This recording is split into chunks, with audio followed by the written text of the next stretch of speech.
C'est en forgeant qu'on devient forgeron, c'est en patouillant qu'on devient papillon. Et toi, tu crois que c'est en lisant qu'on devient liseron?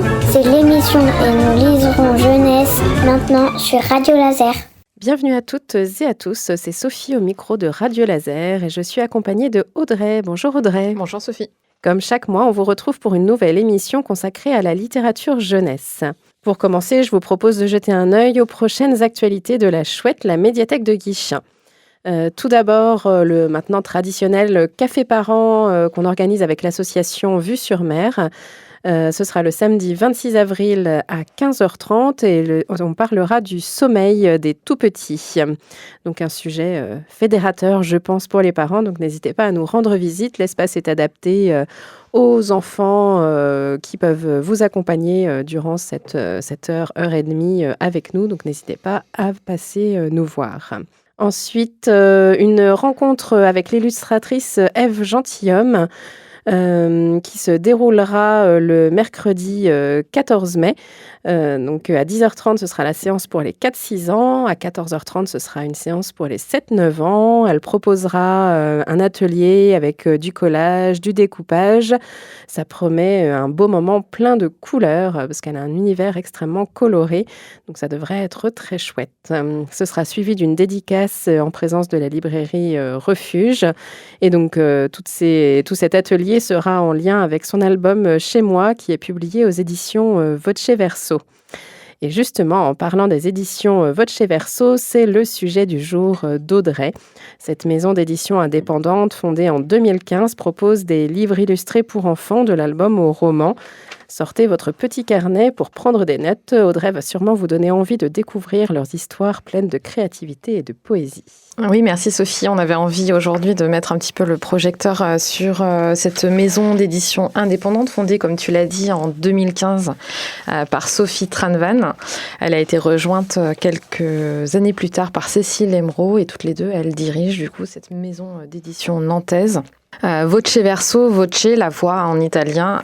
L'idée pour cette maison d'édition, c'est vraiment de laisser toute la place à l'enfant lecteur, à sa voix, il y a toutes les interprétations, à toutes les lectures, niveau de lecture possible. L'idée, c'est vraiment de s'effacer pour ouvrir le champ des possibles, quoi. C'est l'idée de la voix du livre, mais de la voix à travers la voix du livre, ou à travers le texte qui disparaît, parce que l'emblème, la marque de fabrique un peu de cette maison d'édition, c'est l'album sans texte, on y reviendra un peu plus tard. C'est d'être un peu porte-voix.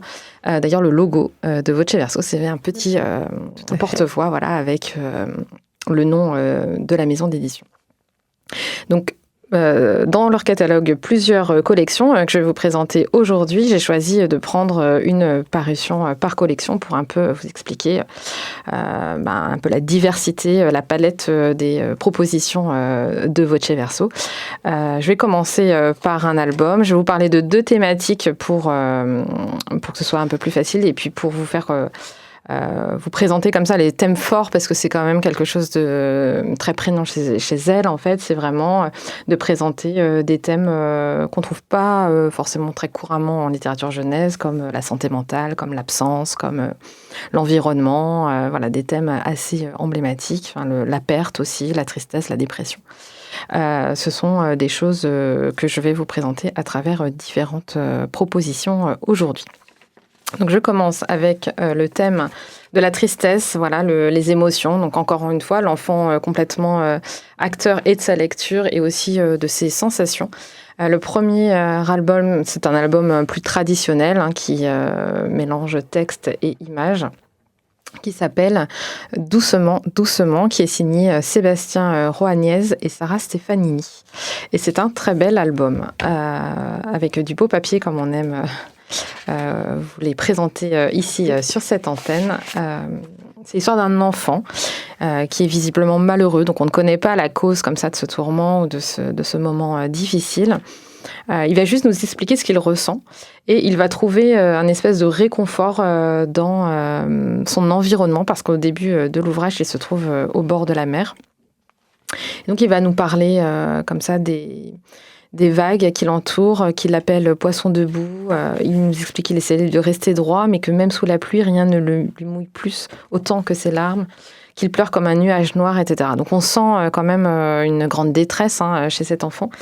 Et il va se laisser comme ça un peu enrouler, un peu bercer par les vagues qui vont venir à lui et qui vont, à la façon un peu d'un parent bienveillant, venir le bercer, venir le réconforter. Où tout se mélange. Voilà. Dans cet album, les larmes se mélangent à l'eau, l'eau de la mer, à l'eau des vagues. Les vagues sont un peu personnifiées. On va avoir des bonhommes comme ça un peu apparaître. On a beaucoup d'onirisme dans cet album. On est un peu entre le rêve et la réalité. Et ce que je trouve vraiment absolument touchant dans cet album-là, c'est qu'on assiste à une espèce de lâcher-prise de l'enfant. C'est-à-dire qu'on n'est pas du tout sur un enfant qui va, un peu pour l'image, le masque social, retenir comme ça ses sentiments et sa détresse. Au contraire, il va se laisser complètement immerger, voire même noyer en fait, par ses propres larmes. Il explique que quand il est triste, il n'a que des vagues, mais qu'ils le prennent dans ses bras et dans leurs bras et qu'il peut ainsi se laisser à pleurer doucement, doucement, comme le titre de l'album le précise. Et c'est vraiment super joli, quoi. On va le voir dans l'univers des fonds marins, avec toutes ces nuances de bleu, de vert, quelques touches de rouge aussi, parce qu'on va voir que les crabes s'invitent un petit peu à la danse. Voilà, on les voit les yeux dans les yeux à essayer de se remonter. Et puis c'est le vent qui va, en se levant, venir sécher les larmes. Comme dans le petit roman que je vous présente par la suite, c'est le vent qui va venir être vraiment source de réconfort. Donc voilà, sur la fin de l'album, on voit le jaune qui revient, le clair, les couleurs sur la lumière, voilà. Et on le voit sortir un peu du malaise, de la tristesse pour se laisser aller au soleil cette fois et puis reprendre un peu le quotidien. On le revoit jouer avec d'autres enfants sur le bord de la plage en fin d'album. Donc voilà, c'est un peu vous montrer vers quel traitement de ces thèmes on va. Je trouve qu'on ose parler des choses vraies, même avec beaucoup de poésie, comme c'est fait dans cet album-là.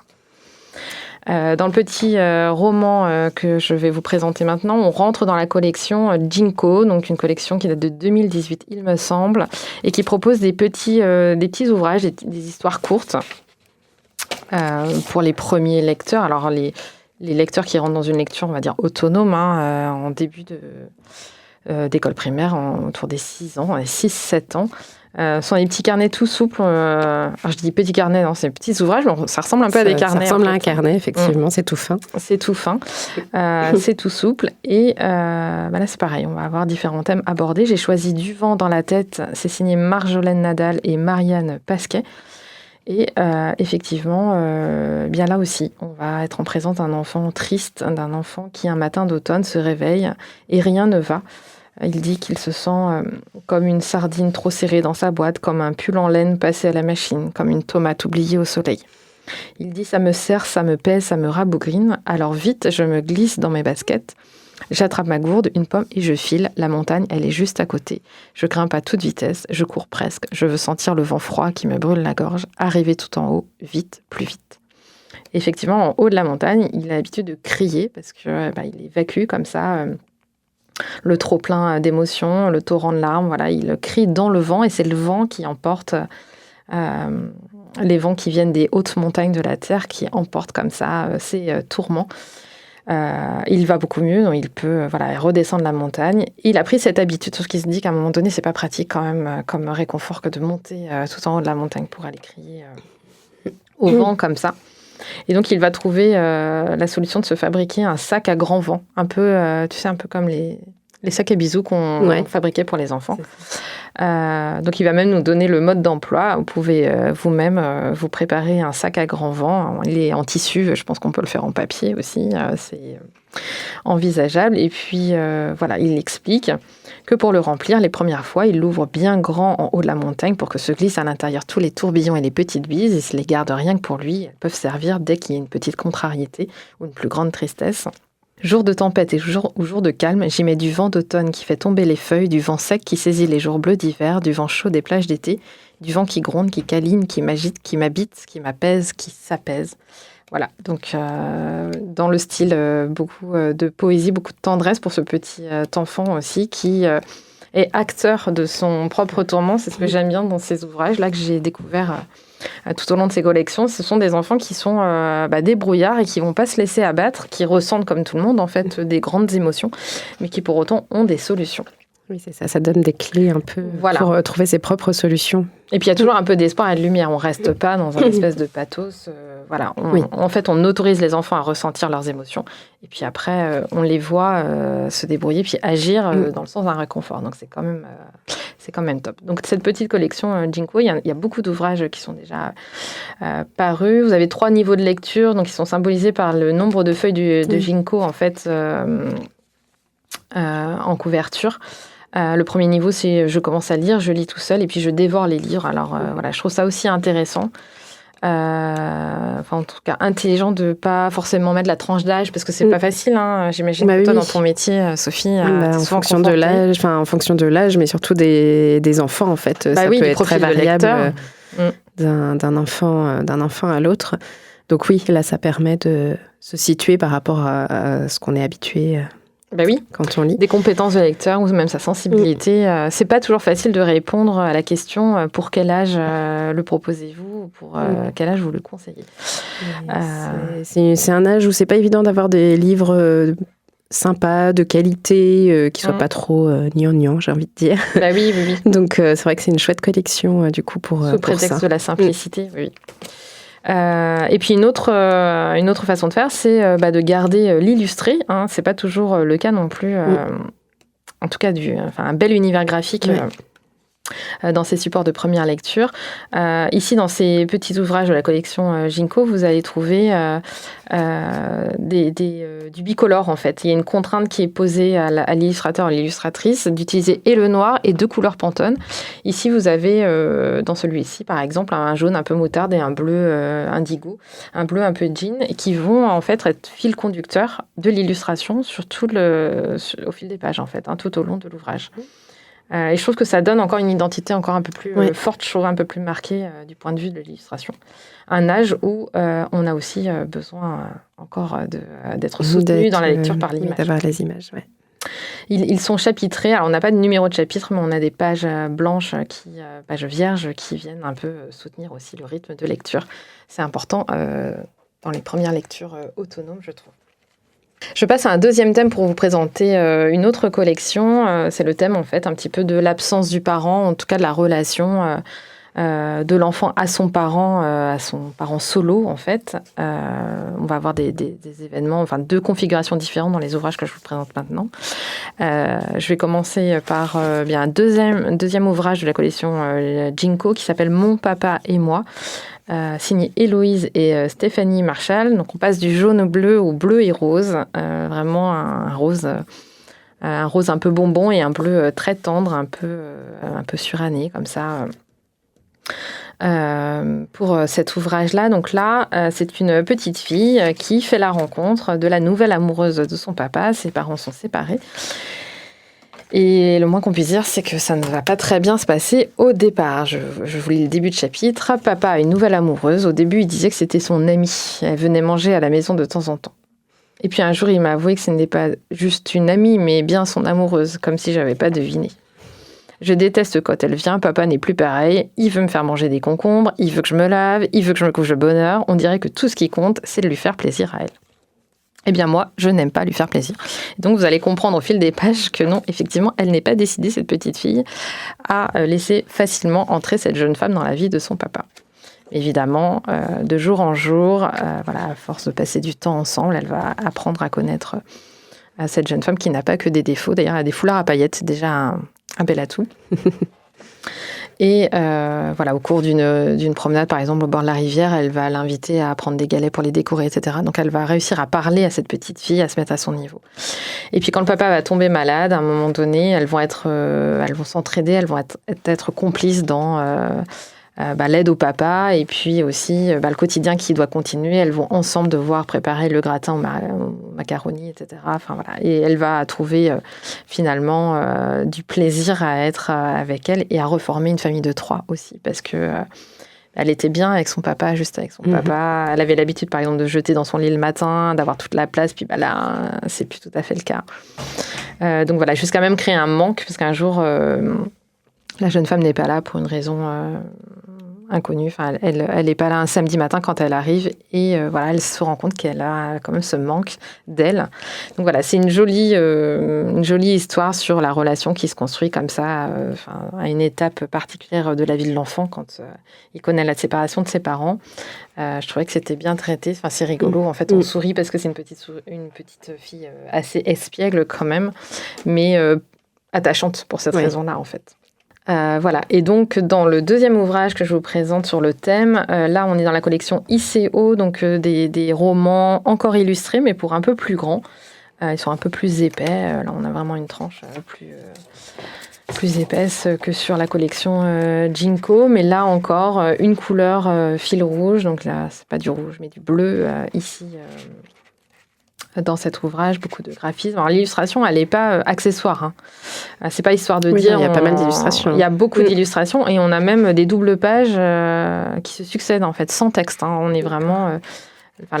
l'image est porteuse de narration aussi, au même titre que le texte. Ça complète le texte, du coup, ou ça reprend des éléments qui ont été évoqués dans le texte? Non, ça complète le texte. Ouais, parce que l'histoire continue, en fait, sans texte. Regarde, là, sur plusieurs doubles pages, il faut suivre... Donc, non, elle est pas... Elle est vraiment utile, elle est élément de la narration. Donc ici, dans cet ouvrage, ça s'appelle « Bleu » et absolument génial. C'est signé Nadine Brincombe et Sarah Vella. On est donc dans une configuration familiale un peu différente. Là, le papa et la maman ne sont pas séparés, mais la maman est en déplacement professionnel. Elle doit s'absenter 8 jours pour le travail. Et donc, cette petite fille, là, que son papa appelle Malinette, va... devoir s'occuper d'elle toute la semaine, mais la maman n'est pas là, évidemment, elle manque à sa petite fille. Ce qui va arriver le jour du départ, c'est que le papa va devoir jette une vieille paire de chaussettes qui appartenait à cette petite fille, mais qui avait été offerte par la maman, une paire de vieilles chaussettes bleues. Et elle est malheureuse parce que cette paire de chaussettes, elle lui rappelle sa maman, quoi. Elle aurait bien aimé la porter cette semaine-là, précisément. Mais il va lui rester entre les orteils un tout petit bout de fil de laine de la chaussette et elle va, un peu comme les enfants peuvent avoir, travailler leur imagination. Et en tout cas, elle va se réconforter en se disant que ce petit bout de laine, ça va être un peu le fil symbolique entre elle et sa maman. Et donc, elle va devoir développer un nombre de stratégies assez incroyables pour conserver ce petit fil de laine. Parce que, par exemple, aller se doucher tout en gardant le petit fil de laine, c'est pas facile. Parce qu'elle veut le garder entre les doigts de pied. Elle veut le garder entre les doigts de pied. C'est là qu'est son petit secret. Elle a décidé qu'elle n'allait pas le bouger. Donc, elle le garde effectivement entre ses orteils. Donc, elle va pas le dire à sa copine Amélie, par exemple, parce que est-ce qu'elle a honte ou pas? Enfin, en tout cas, c'est son petit secret, c'est son petit truc à elle, c'est son petit coin à elle. Donc, elle aime beaucoup sa copine Amélie, mais bon, de là à lui raconter tout ça, c'est pas forcément facile. Elle a un petit peu peur quand même du regard des autres. Elle va pas le dire à son papa.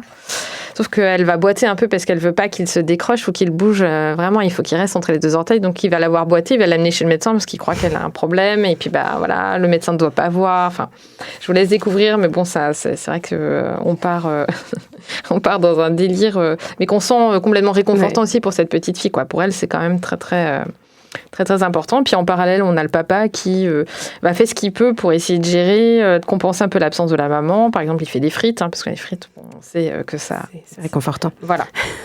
C'est le plaisir un peu régressif. Alors, on le voit. Et puis, elle est marrante parce qu'elle dit, papa, il pense qu'être une bonne mère, c'est être capable de faire des bonnes frites. Et que quand maman n'est pas là, c'est à lui d'être la bonne mère. Donc, à chaque fois, j'ai des frites. Et donc, ils sont très contents de manger leurs frites. Autant on a ce papa un peu maladroit. Quand il jette les chaussettes, il est un peu maladroit parce que sans trop se poser de questions...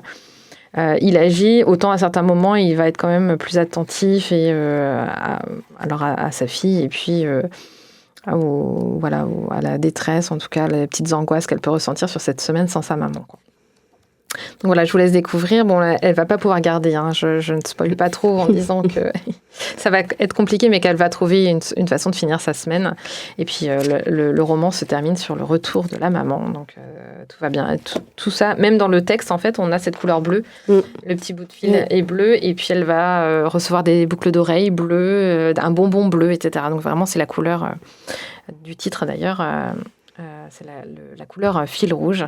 Et je trouve que c'est joliment traité aussi et tout à fait accessible. Alors, pour les plus grands, mais quand on dit plus grand, tout à l'heure, on était peut-être sur du 6 6-8 ans, peut-être là 8-10 ans, mais c'est facilement accessible, même avant, pour des enfants qui se sentiraient à l'aise. Encore une fois, il y a beaucoup d'images, donc c'est tout à fait simple d'accès. Ça s'appelle Bleu et absolument génial. Et je termine par un album sans texte, parce que voilà, je rappelle que c'est quand même par là que tout a commencé pour Voce Verso, par les albums sans texte. Il y en a plusieurs qui sont parus au début de l'histoire de Voce Verso. Et puis dans Voce Verso, j'ai oublié de préciser tout à l'heure, il y a Voce la voix en italien, et puis il y a aussi le vice versa et recto verso. On a un peu un mélange de tout ça. L'idée, encore une fois, des lectures un peu multiples, un peu dans tous les sens, un peu comme on l'entend en fait. Et je trouve que dans cet album-là, on a exactement ça. Je trouvais qu'il était assez symbolique et assez sympa de revenir sur cet album-là. Ça s'appelle « Et après, point d'interrogation » et c'est signé Mathilde Magnan. Donc là, c'est un ouvrage qu'on va, donc rectangulaire, cartonné. On est sur la forme de l'album traditionnel qu'on va lire. Alors, à l'italienne, tu me corriges si je me trompe. C'est ça. C'est-à-dire qu'on prend le livre à la lecture, mais à l'horizontale. Et donc là, on est sur du noir et blanc. On vous emmène en forêt ou au fond d'un jardin. On a une branche d'arbre comme ça au début de l'album et puis une bande de terre en bas de page. Et en fait, au fil des pages, on va s'enfoncer dans la terre. En fait, on va aller venir explorer le monde souterrain. Je trouve assez original parce qu'on a déjà déplacé le livre, on a tourné le livre pour commencer à lire. Et puis là, on va lire vraiment à la verticale puisqu'on va s'enfoncer comme ça, page après page. Ce qui fait que tout l'espace et aérien et surface de la Terre vont disparaître progressivement pour ne laisser place qu'au souterrain, quoi. Et au souterrain avec l'univers qu'il comporte, le monde souterrain, c'est-à-dire des galeries qui se croisent, beaucoup d'animaux. Là, je pense qu'on est en fin d'hiver, donc on a les hibernants qui vont se réveiller et puis peu à peu remonter comme ça à la surface de la Terre. Et voilà, ça fourmille de petites bêtes et de détails aussi. Voilà, tout en crayonné, on est sur du noir et blanc. On a vraiment juste cette petite couleur rouge du coquelicot qui va être un peu le repère temporel en fait, parce qu'on voit la graine au départ, on va le voir germer, fleurir et puis même faner, symbole du temps qui passe. Donc il y a aussi cette symbolique de la lecture temporelle aussi. Enfin, je trouve qu'il y a plein de choses. Et puis en plus, possibilité de lire plusieurs narrations en une, puisque vous allez pouvoir suivre page après page, soit la famille renard, soit la taupe qui creuse sa galerie. On a un ver de terre, on a une petite grenouille, on a un lapin qui va venir s'immiscer. On a aussi les racines du coquelicot qui prennent comme ça toute la place, qui prennent la place sur les galeries, etc. On a aussi tous les objets qui sont perdus dans la terre, qui s'enfoncent dans la terre au fil des saisons aussi. On va trouver des trésors ici. Et il y a même un trésor. On va même, on plonge jusqu'à même trouver des galeries souterraines à la fin de l'album. On va retrouver l'élément eau. Et là, on n'a plus quelques feuilles fanées du coquelicot, vraiment dans le coin droit de la page. C'est vraiment super bien fait, je trouve. Enfin, il est vraiment très immersif. On se plonge comme ça avec tous ces animaux.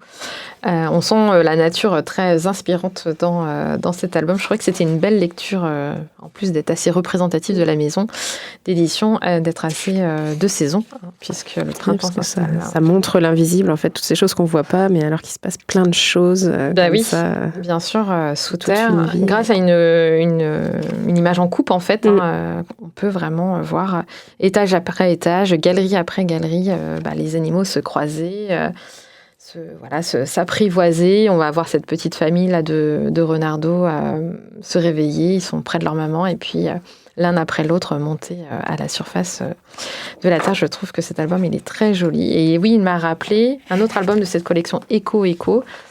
C'est Peur Noire de Marie-Élue. Je crois que c'est même ma première chronique à la radio, donc tu vois. Ah oui. C'était automne 2020. Peut-être bien. On avait fait une sélection sur la peur et on avait remarqué ce bel album. Et pareil, au crayonné. Avec juste une couleur qui ressort. Ouais. Effectivement, là, de la même façon, en fait, beaucoup de crayonnés noir et blanc. C'est l'histoire en fait du combat d'une petite fille avec sa peur. C'est cette forme là, toute un gros gribouillis, voilà, qui prend comme ça toute la page et un rapport de force qui va s'installer entre les deux. Et puis au début très dominant sur la petite fille, puis la petite fille va reprendre le dessus sur sa peur, sur cette forme et réussir aussi. Voilà, juste une petite touche de couleur sur la fin. C'est la force de la petite fille qui va réussir à hurler comme ça et à anéantir le gros gribouillis. Il était vraiment, il m'avait interpellée et assez marqué cet album-là. Je le trouve très très original aussi dans l'approche. Ça s'appelle Peur Noire. Vous pouvez évidemment aller sur le site internet de Voce Verso et aller feuilleter l'ensemble des parutions. Ils ont un catalogue quand même assez conséquent maintenant. Puisqu'elle fête ses 10 ans, du coup, cette maison d'édition. 2015, 2025, cette année. C'est ça. Et donc, tous les livres dont tu as parlé, là, sont disponibles à la médiathèque de Guichen et sur le réseau des médiathèques. Donc, n'hésitez pas à venir les découvrir. Il y en a pour tous les goûts, pour tous les âges et pour toutes les sensibilités. C'est ça. C'est quand même assez intéressant. Merci, Audrey.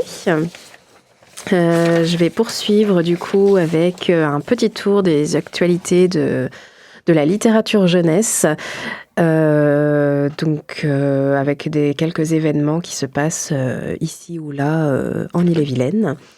Tout d'abord, je commence avec une dédicace à la librairie Le Fayère, une dédicace de Camille Romanetto pour son album Les Follets chez Little Urban. Donc c'est ce samedi après-midi de 15h à 17h. Donc si vous n'avez rien de prévu, c'est maintenant qu'il faut y aller. Et donc cet album Les Follets, ça raconte l'histoire d'adorables petites créatures des bois qui vont s'allier à une jeune fille pour tenter de retrouver quelque chose qu'ils ont perdu. Un album assez long, donc pour les grands, c'est un album avec des chapitres, qui est assez long mais qui est très chouette. J'ai pas eu l'occasion de vous le chroniquer, mais c'est un album que j'ai lu et que j'ai beaucoup apprécié.